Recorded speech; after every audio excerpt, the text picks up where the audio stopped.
Le sud de la France brûle. Des incendies exceptionnellement précoces et violents ravagent depuis plusieurs jours l'Aude et les Pyrénées-Orientales, forçant des milliers de personnes à fuir en urgence. À Pouzols-Minervois, dans l'Aude, des agriculteurs ont tout perdu. Ouais, j'ai tout cultivé, j'ai tout récolté.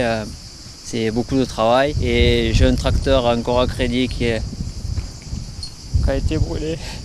J'ai tout perdu. Tout perdu. À Canet-en-Roussillon, le feu parti de la commune voisine de Sainte-Marie-la-Mer a gagné un camping et le pôle nautique. Plus de 3000 personnes, des vacanciers pour la plupart, ont été évacuées en quelques minutes.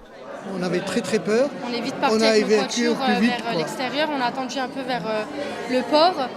Et après, ils nous ont dit d'évacuer parce qu'on entendait les explosions des bonbonnes de gaz.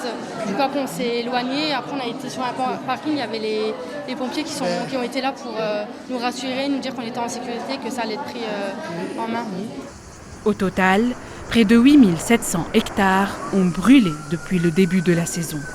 Au niveau national, quelques 2000 sapeurs-pompiers sont mobilisés chaque jour. Des feux d'une intensité et d'une précocité inédites, selon le Premier ministre Sébastien Lecornu, qui présidait jeudi une cellule de crise interministérielle à Marseille.